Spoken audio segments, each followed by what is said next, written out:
And welcome, ladies and gentlemen, to the Sim Racers or Mental Health Race of Champions, race number 6 at Irwindale Speedway. I'm joined by my co-host here, Sam Dyer. My name is Matthew Rodriguez. We'll be bringing you all 80 laps here tonight. Obviously, we have an interesting race. Looking at last week, pretty much 3 to 4 drivers dominated the field. You saw Ryan Gavel's amazing comeback, and Riley O'Keefe manages to came back from that incident, finally wins his first race. So Sam, who do you think's got it tonight? Right now, the car we got to watch out for is the 88 of Tommy Kremberg. He's someone that is always somewhat up front. Also, Ryan Gavel and O'Keefe is someone that we need to watch out for. Those 3 cars have always been up front, but someone to watch out for is going to be our pole sitter. It's Scott Rickard. Yeah, it's a tongue twister. It is. And I mean, we haven't seen him in the pole position at all this season, and so it's going to be interesting to see if he can stay up front or if there's going to be an incident that happens during the race. Absolutely. And obviously, Irwindale, we both have experience in this track. It is almost like it's wider 5 flags almost. I'm sure most people know this track more from its figure 8 layout, but obviously the speedway layout is very popular, at least with the local crowds, as you see the field getting rolled off here. Scott Rickard, he hasn't had a very amazing season. He's been staying out of trouble and been getting into trouble with various drivers. And obviously you see, I'm almost willing to call them the big 3, the 38, and I believe you've got the 77 and the 88 somewhere here in the field. Yeah, they're all in the top 6. So they've got the potential to get up front and stay up front. Another car that's in the top 5 is going to be Tehan Dank, our first race winner. And he's someone that usually has been qualifying in the middle of the pack. Now he's up here in the top 5.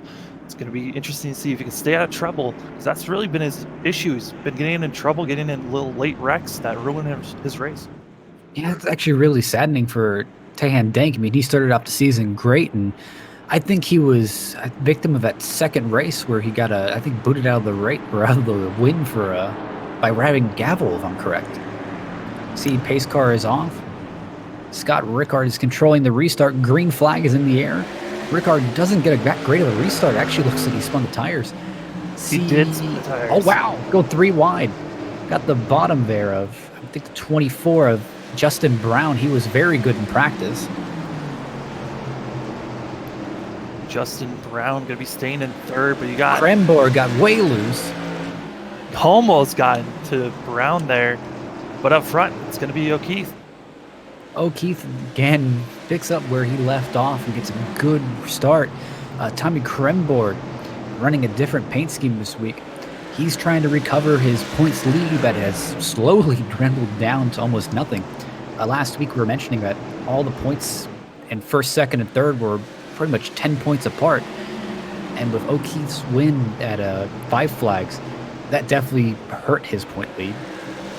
We were talking about the top 3, and there they are now in the top 3. You got O'Keefe, Kremberg, and Gavel up there in the top 3, so we'll see if they're able to pull away. Kremberg was the fastest driver during practice, but did not have the fastest qualifying time, only getting up to 4th place. Noting that Joseph Clark actually looks like he fell way off the pace. I don't know if he didn't start the race or he took a pit stop. I don't see any counters on a pit stop, so it looks like he may have just fallen off the pace, but he's about to get lapped by the leaders as Kremborg really made a charge there at the bottom. Kremborg trying to move up. But a car that just dropped all the way to the back of the pack, that's going to be Scott Rickard. I mean, he was up front with pole sitter, but now he's all the way back to 10th place. I mean, after seeing that start, I mean, he just did not get going. I don't know if it's just a confidence issue or the track's just not how he remembers it. I mean, some people just have a knack for hot lapping, and I mean, when it comes to race time, hey, it's easy to string together 1 lap, but I mean, stringing together 80 laps is pretty tough. And you see in the 27 getting lapped. Actually, in lap number 3, he spun out in the back of the pack, which is why he is being lapped down now. Yeah, obviously, as we've noted the most all these previous weeks, obviously we do have some rookies in the field, and again, this good place just to get a good or just get a good starting experience at. And Irwindale is kind of one of the iconic racetracks as Kramenborg puts his bumper to the back of O'Keefe. And just look at the top three there. It's a pretty one-groove racetrack here at the moment as Gavel sends it in there. I'm interested to see how this 88 Krumberg is going to react here, trying to get into the lead, if he's going to stay in second or go first. You've seen him in multiple races use his front bumper to move cars out of the way. We'll see if he's able to do that now, or if Gavel's going to try to make a move to get into second. I'd really say Gavel almost looks like he's just checking up early in the corners. He's waiting to see how this battle between the 38 and the 88 really plays out. I think it's way too early in the race for him to really try to make many moves. These guys up front are all in a line trying to figure out when they're going to make their move. But if you go back to around 8th place, 9th place, Michael Timmerman was getting into a side-by-side action trying to move up through the track. Yeah, it looks like he's under assault now from Scott Rickard. It looks like he's slowly trying to work his way back up the field. Just, again, a big drop going from 1st to 10th, especially at a place where track position in the league, where almost track position is everything. As Kramenborg's trying to make another charge at O'Keefe. It looks like they're trying to go on the high line, but O'Keefe is taking just a little bit lower of it, almost like a defensive line. Yeah, I mean, O'Keefe is running the middle line, just trying to protect it. These cars might be a little bit, Kramenborg gets into the wall just slightly. It's a little loose off of turn number 4, which allows Gavel to get in. Gavel just went up the hill. Gavel backs off. If he stayed in there, he was going to take out Kramenborg, but decides to back off, save his car, and he moves back into 4th place. Now, look at Justin Brown. I mean, he can be a championship spoiler here. I don't think he's within range of the top 3 in points, but obviously, here's the thing, the point standing so close. If those 2 or those 3 don't finish, nose to tail, that definitely can throw off some points and give either Gavel or my apologies, either give a Kramenborg and O'Keefe a pretty good jump. Yeah, I mean, looking at the practice times, there were 4 cars that were really up front dominating the practice and how fast they could get, and that was Kramenborg, Gavel, O'Keefe, and Brown actually was that 4th car that was fast enough to really be with these leaders. I wonder if he's going to be able to make any more moves to get up to the front, or if 3rd is where he's going to stall out. And it's worth noting that, at least in the last 4 or 5 races, there hasn't really been anyone who's able to challenge these big 3, and seeing Justin Brown just kind of break in is kind of a refreshing sight almost. It really is. And just like seeing these cars, they are just on top of each other, trying to see who can make the mistake. And once you make a mistake, usually you're losing that position really fast, really quick. I mean, these top 5 cars, you can put a blanket over them because of how close they are. Yeah, definitely. And as the run goes on, it's definitely going to become a big factor of how tire heating and also tire fall off is going to be, as pretty much everyone knows the new iRacing tire model has gotten some credits. Kramenborg gets way loose out of the corner, drops to the bottom of the racetrack. He's going to lose, looks like, the top 3 spots. He's going to drop back to 4th here as he's trying to battle back on the low side. I think he's realizing he has to get back to that high line. Yeah, but he's trying to find space. There really isn't anywhere for him to go unless he goes up right now, which is cutting off our number 33. Heck, he cut off Caleb, but definitely with how close this points battle is, every position counts for them. If every driver, at least in that top 3, is just waiting for the other to slip up, and at this point, Gavel slipped up and Kramenborg has slipped up, but those 2 are waiting to see if O'Keefe will slip up. Gavel right on top of Brown. He almost looked like he was going to use his bumper, but there's still a lot of racing going on. We're only 23 laps into this 80-lap race. It's so quick how these laps are just ticking down, and we're only about 10 minutes into this race. I do want to note, it looks like some of the drivers are trying that bottom line. Just, it doesn't look like there's any grip down there. No grip, and you saw Kramenborg. He's getting really loose off of these corners. He's getting real loose. I mean, these guys, they're trying to push their cars to the limit getting off of these corners, and it's a struggle right now in a handful to keep these cars straight coming off of turn 2 and 4. Yeah, I'd definitely say add about 50 laps to the counter, and Gavel's going to start getting a little bit more pushy.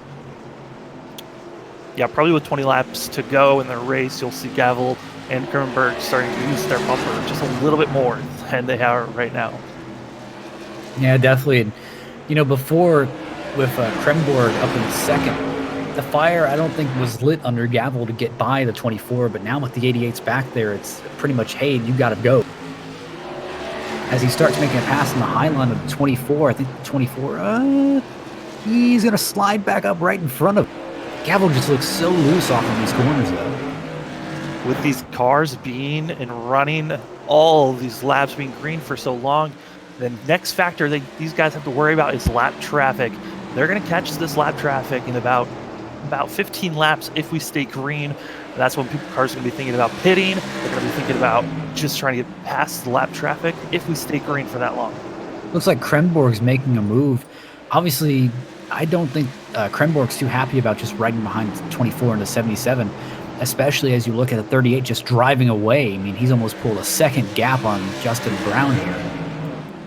And it's obvious that Justin's just trying to hang up here, but those two in the back just want to go chase down the leader. Yeah, Gavel right on Brown's bumper. He looks like he's going to use it at some point, but when is he going to pull the trigger to try to pump Brown out of the way? Because there's no... Right now. Like, even if he... Shot. Oh, there he goes. Moved him. Gets down below.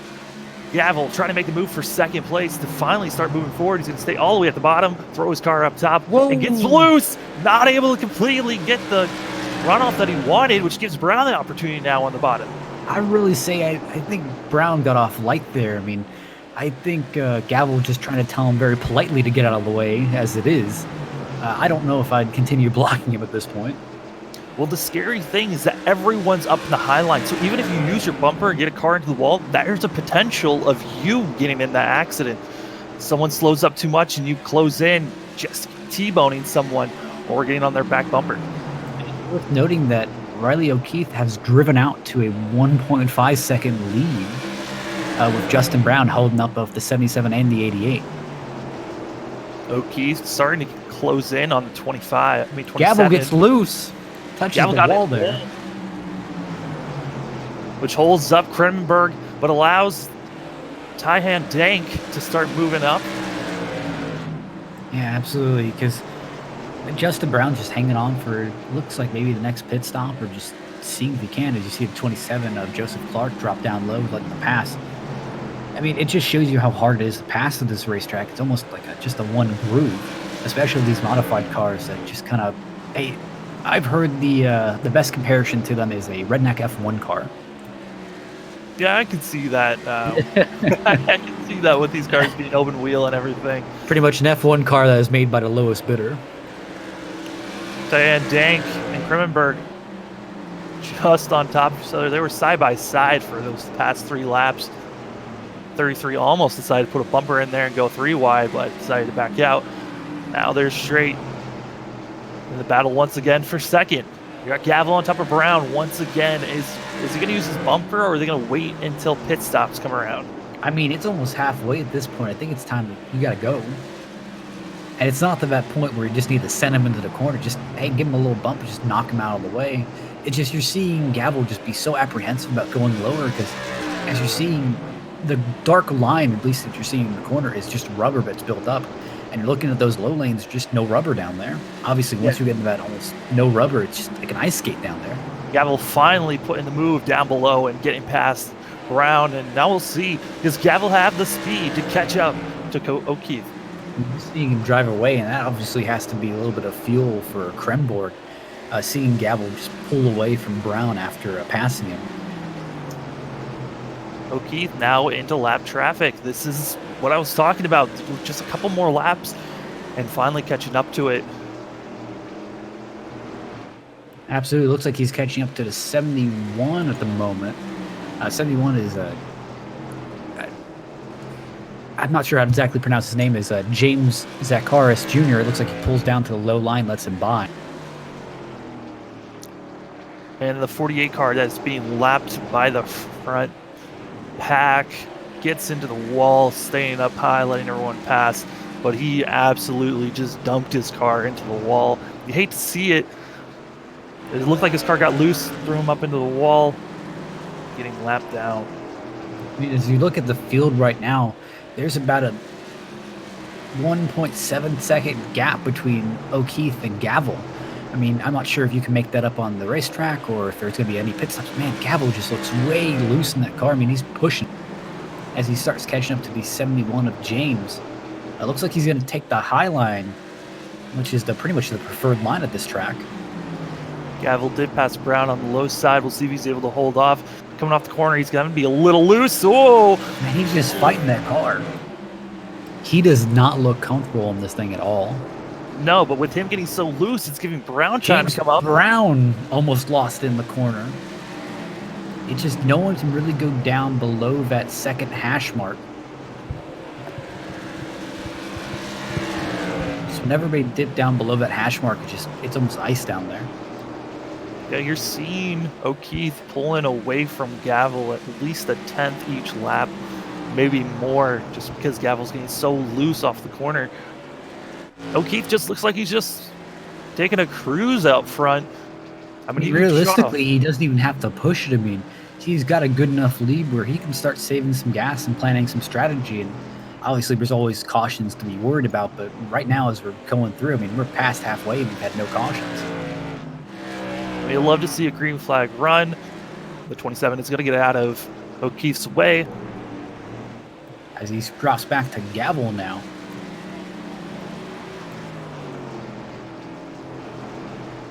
As we just look at the race, man, the 27. Oh, Gavel hit the 27. The 77's around. Huge implications here. You see the 77 has a smoking motor now. Smoking motor and spins out again. There's a caution. Oh, the 48 also gets involved, hitting into Ryan Gavel there. Think of all the points implications here. All three of the leaders, the 38, the 88, and the 77, were all close, top three in points. This is what both O'Keefe and Krenborg were looking for. They were looking for that opportunity that, hey, they have a window that they can make points up on him. Let's go ahead and take a look back at what exactly caused this. Just kind of looked like a misunderstanding between him and the 27 of what line he wanted. It's just the closing speed coming off the corner. 27 did not get a good run off the corner, and Gavel did. I mean, as we go back here and we're going to look from the onboard as 77 is just kind of comes up on him. That's the big problem with all of these cars just moving at different speeds, because there's really no way you can just kind of get out of the way of the faster cars. It's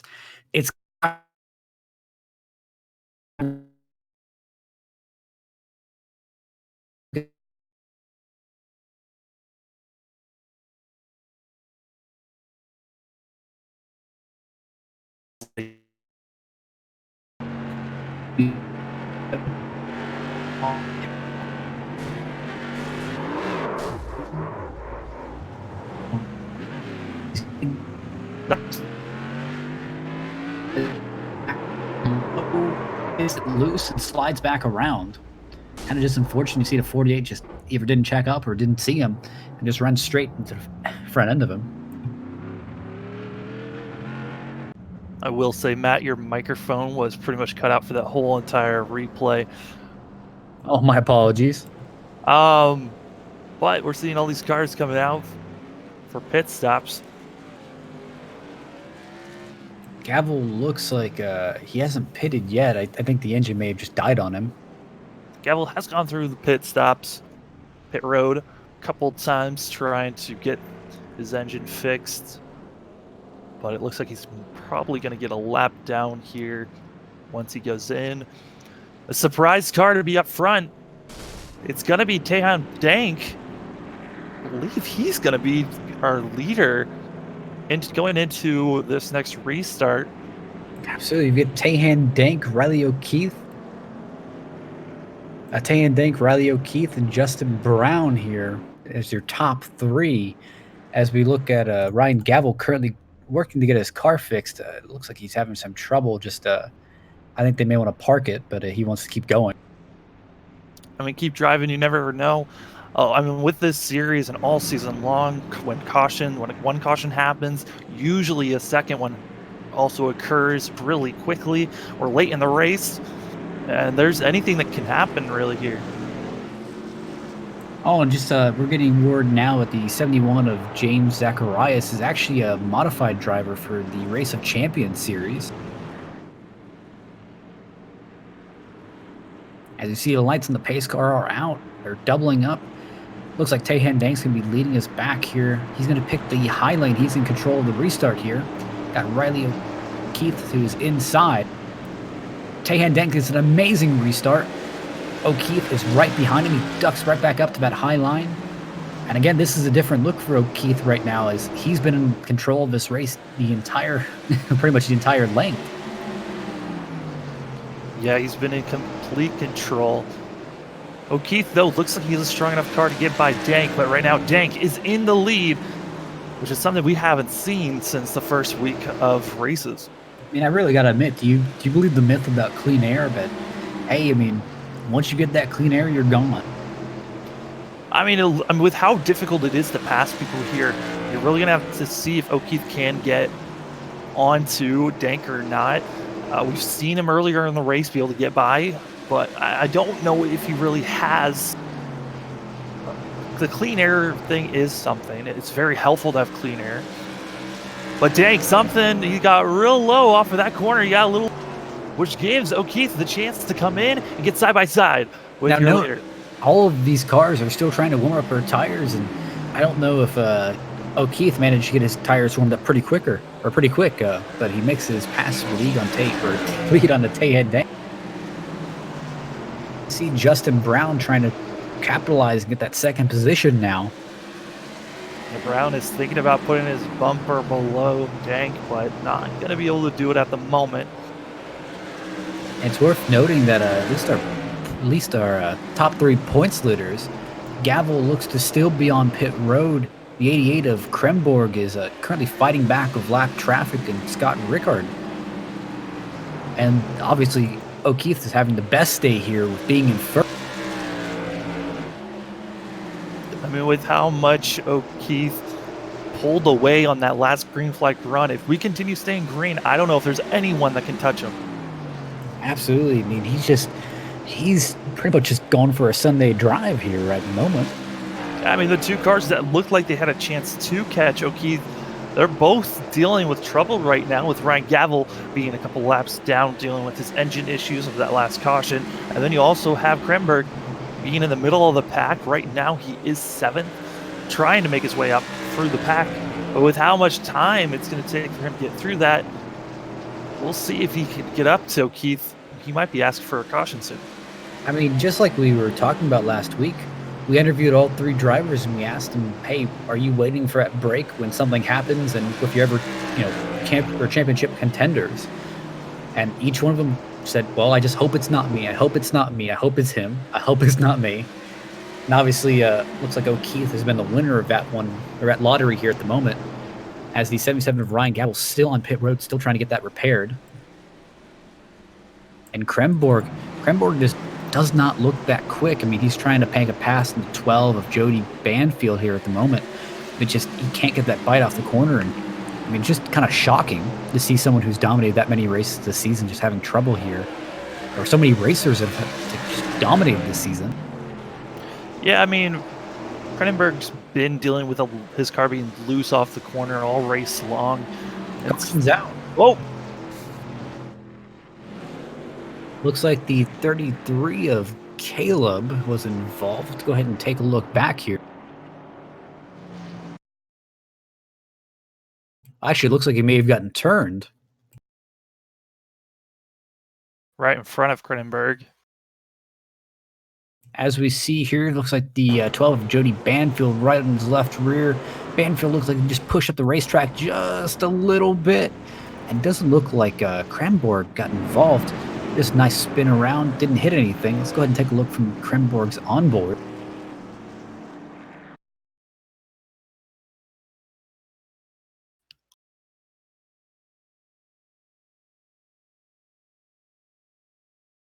As we see here from Kremborg's onboard, I mean, just the whole situation kind of happens in front of him. I think he was pushing Jody Banfield just a little bit too hard, and he overdrove into the corner and just kind of knocked him around.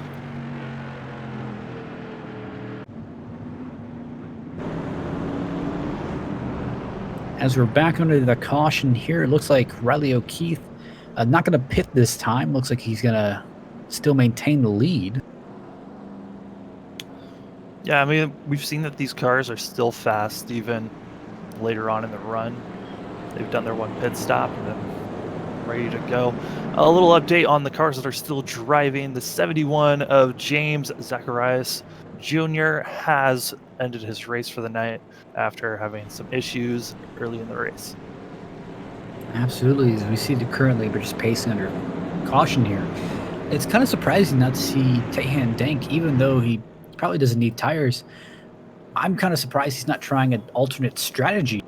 I mean, you're within the points battle, but I mean, I think he's about 30 points out of the lead. I mean, just seeing if you can try something different, but obviously you kind of run the risk of falling into the hole that Kremborg's in here at the moment. I think Kremborg tried something different. He kind of paid the price for it. He's still back in 6th. I don't know if he had any other contact.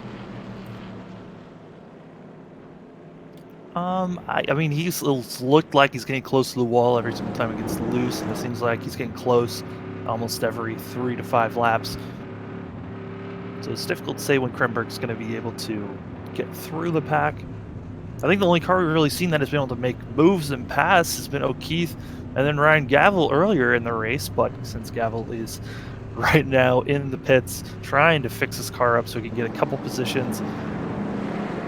I'll be honest, I don't know if Gavel's actually going to get back out before the race ends. I mean, we've got 9 laps to go, and I'm going to guess they're trying to replace the engine on that car, which is about a 30-minute job. So, I mean, I don't think he's going to turn over lap in this event. Yeah, I mean, but he's still trying to give us a chance. You never know. We might have some green-white checkers later on in the race if we stay green or not. But 9 laps to go, still a lot of action. I mean, yeah, these laps can go very quickly. We can be done just after this restart. Pace car pulls off. See O'Keefe in full control of the restart. I mean, he's gotten great restarts this season. Just see him take off. Gets an amazing jump over Taehan Dank. See Justin Brown taking that bottom line. Justin Brown risking it all, throwing it down and staying in 2nd. That was a very risky move, but he made it work just for that corner. I mean... Oh, and he goes around! Brown's around. No caution, still keeps it straight. With the help of Taehan Dank, obviously, but they're going 3 wide in that corner. Brown hits the 33 car of Caleb Fage. I mean, just kind of trying to damage control. As we see some new players up here that we haven't seen prior. 12's in 2nd. And then we got Michael Timmerman. Yeah, Timmerman in 3rd. I see Caleb Fage. He actually went around in that last caution. See him trying to make a power move for 3rd. Timmerman, he's been pretty silent all season. He's been caught in a few incidents, but really has been silent all race and brings home good finishes, and that's really what you need for consistency. But the man up front, all by himself, has been dominating the whole entire race. It's Riley O'Keefe, and here we come, coming to just 3 laps to go, and no one is near him. A caution is what everyone else needs to have a chance at this race win, or O'Keefe is just going to run away with it. See Justin Brown still beating Bumpy. He dumps the 33 of Caleb Fage. And caution is out. Yeah, it definitely looks like that may have been a little bit of a retaliated move here, but let's go ahead and take a look back here.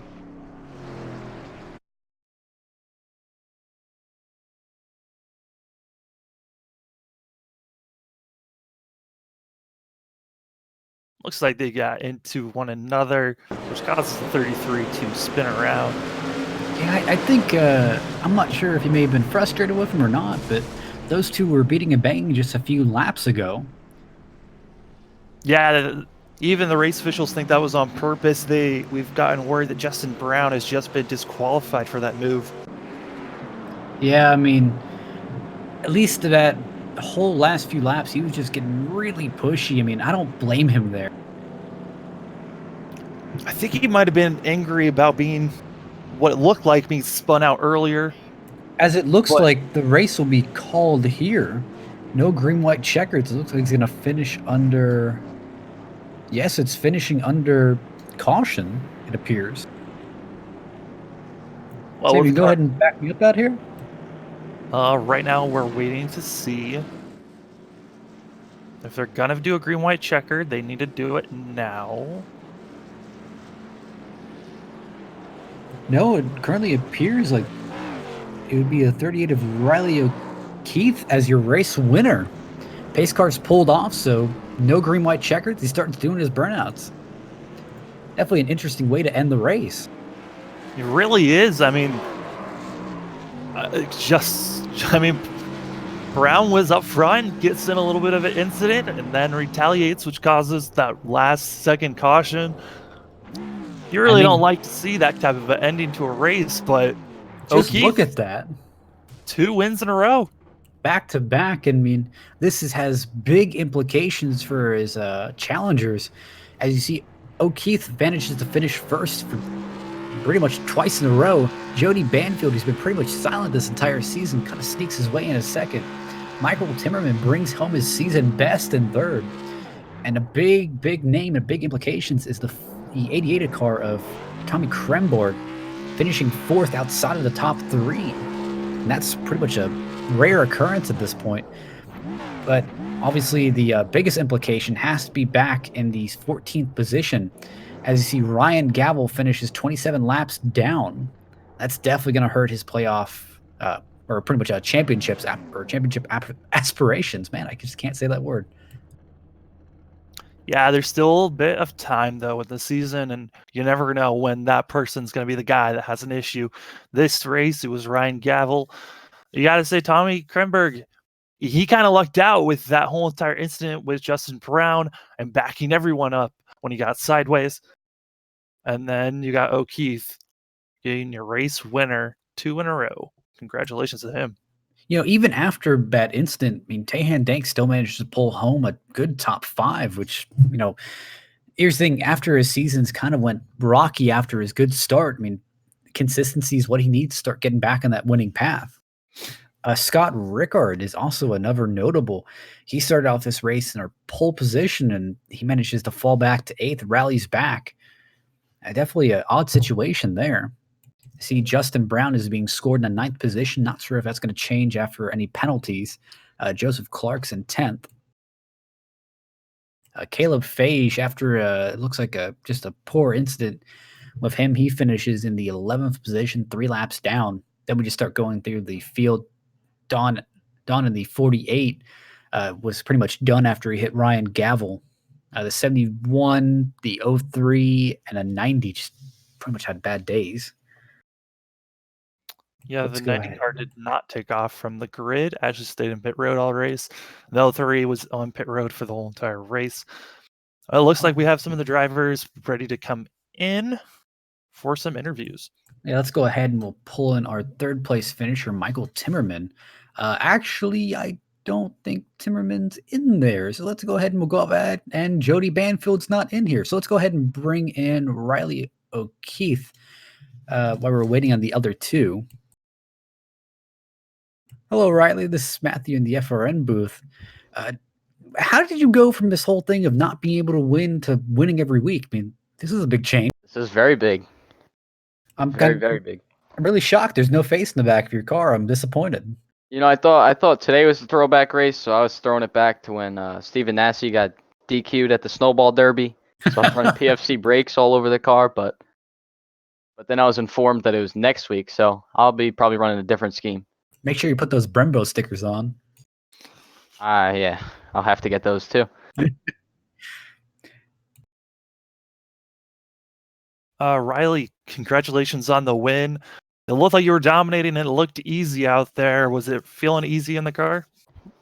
Yeah, once we got to about lap 5 on that initial start, I was just dialed in. I had the car was handling really good, just all throttle control, and I was just cruising away from them the longer we went green. And then I got up to like a 2-second lead towards the end there, and I was boogieing.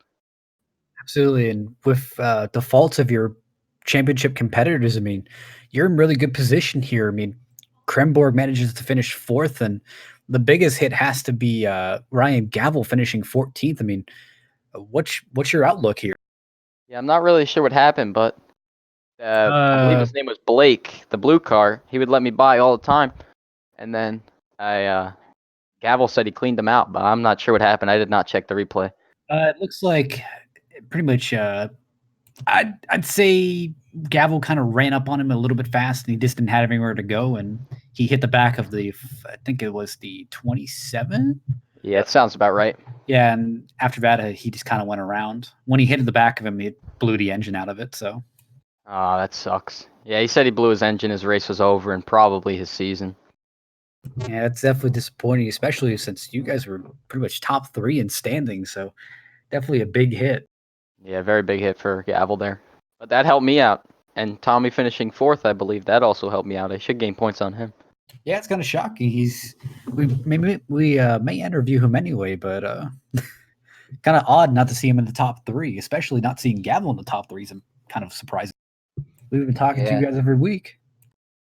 Not really sure what happened with I think Justin and Caleb got together down the back, and Justin said he was done with them because he kept dooring them, but I didn't check out the replay on that. Not really sure what happened. Actually, yeah. What's your take on the Justin Brown situation? I mean, I know that at least in the early part of the race, I mean, he kind of helped you get out to a really good lead there by holding up both the 77 to 88. Every time I checked relative and I saw Justin in second, I just look in my mirror and he's just pulling sliders left and right and just making them fall farther and farther back. Yeah, he's dirt tracking a lot of these corners. Yeah. When we pitted for tires, I asked Justin what his tires were at. He said 92. Tommy said 85, but mine were still at 94 after that 50-lap run, I believe. Man, tire saving. But really, congratulations on the win. I'll go ahead and give you a shout out or the ability to shout out anyone you want here. I'm gonna have to thank that lap car for getting out of the way. I mean, if he didn't get out of the way, then I probably wouldn't have won that race. Because he allowed me to stay in my rhythm there. So thank you, Blake. Very appreciated. But thank you very much for speaking with us. I'll go ahead and I'll turn you back to the waiting room. Thank you for having me. Oh, I lied. I put him in the lobby. Alrighty. Sam, do you want to pull in Kremborg? Yeah. Yeah, since it looks like we don't have our top 2nd or 3rd place finishers here. Hey. Hi, Tommy. Welcome to the booth. You got a 4th place finish. It was looking rough out there for you to get past cars. And how was it feeling for you while you were driving up there? It was very, you had to be very concentrated, obviously, with throttle control and everything due to how, like, loose the track was. Like, you could barely get on the throttle coming out. Very hard to pass. You'd pretty much have to throw it down in there and kind of pull, like, a slide job off. But it was hectic. Yeah, So- we were seeing Justin Brown do slide job a couple of times. Looked a little scary out there. Oh yeah, definitely. When you are running down the backstretch and a car just randomly comes in front of you, and you gotta kind of check up a little bit to not hit them. I had to do that a couple times. I definitely have to ask the burning question in my mind. I mean, in that last 40 laps after that first caution, I mean, you really started to fade. I mean, anything happened? Well, when we went down to pit for tires, I came out right behind Riley, but I got a speeding penalty for being one over, so I had to go to the back and try and fight my way back up. That's definitely unfortunate. But I mean, you managed to rally back to a 4th place finish, and obviously with Gavel finishing 14th, I mean that pretty much puts the championship race between you and Riley. Yeah, I feel so bad for Gabble. We were all in a Discord when it happened, and that's gotta suck, especially when it's like a lap car. Yeah, I really don't know where to place the fault there. I think people will place their faults, but seeing the 77 definitely ran up on the 27 just way too fast, but I really don't know where I'm going with this. Yeah, I obviously get just kind of know where to go. I don't like. I was behind him, but I couldn't really tell what happened. I just saw him wreck, and I was like, "Oh crap! Like that's bad for him." And then he comes over Discord and says his engine's blown, and then he's done. That's definitely unfortunate, but I mean, I keep telling you guys you should run the figure eight here, and we'll be fine. Yeah, But and then it's acceptable to wreck someone. yeah, then it's okay to full throttle into someone. Yeah, I hope Cruz could do something like that at the end of the season for just something fun to do. That'd be cool to see. Yeah, I know he's hosting a special event on Friday, but it'd definitely be kind of cool to see the mods here. Yeah, But dude, that'd be thank cool. you for speaking with us, Tommy. I mean, anyone you want to shout out or say thanks to? Well, for one, I definitely want to shout out Mike Stefanik for this race. I thought it was going to be this week was a throwback, but I found out it's next week. Still, I'll probably run this paint scheme, if not like a Teddy Christopher for next week. We've gotten a lot of that. Everyone thought the throwback week was this week, but definitely have to thank you for talking with us. Enjoy your Christmas break. We'll see you back here in January. Yeah, you too. Thank you. All righty. Looks like those are the only two we're going to be able to get to interview here at the moment. That was our first and fourth place finishers. Definitely an interesting race. Big playoff, or I keep saying playoff, big championship implications here. Sam, what's your take? I mean, it was a good race overall. You got to see O'Keefe go out there and dominate. Interesting to see that, Tommy was able to get to fourth. I mean, it was a really risky race for all these guys out here. You really couldn't pass. And you kind of stuck wherever you were at. Got to feel bad for Ryan Gavel, but overall, a great race. Not that many cautions, but an overall great race to watch. Yeah, this is definitely the nightmare scenario for a lot of these championship drivers. I mean, last thing you want to do is come into a racetrack where you consider one of the better racetracks in your schedule, and I mean, just come out here and have a really unfortunate or just a poor race or circumstances out of your control. I mean, we've seen it before. We'll see it again. Just really unfortunate. Really was. What's the next race on our list of races? We may or may not be broadcasting the Elite's sports car race tomorrow, but in terms of the Sim Racers for Mental Health schedule, our next race is Thompson on January 2nd. That would be our new year in 2020. Should be a fun race there. Get to see all the action. See these top two guys in points. Who's going to win it? Who's going to continue having a great season? Absolutely. And that'll be all from us here. Oh, I hear myself. That'll be all from us here tonight. So we're going to have to thank you for watching the Flat Out Racing Network broadcasting the Sim Racers for Mental Health Race of Champions, race number 6 at Irwindale. We'll see you all in 2020.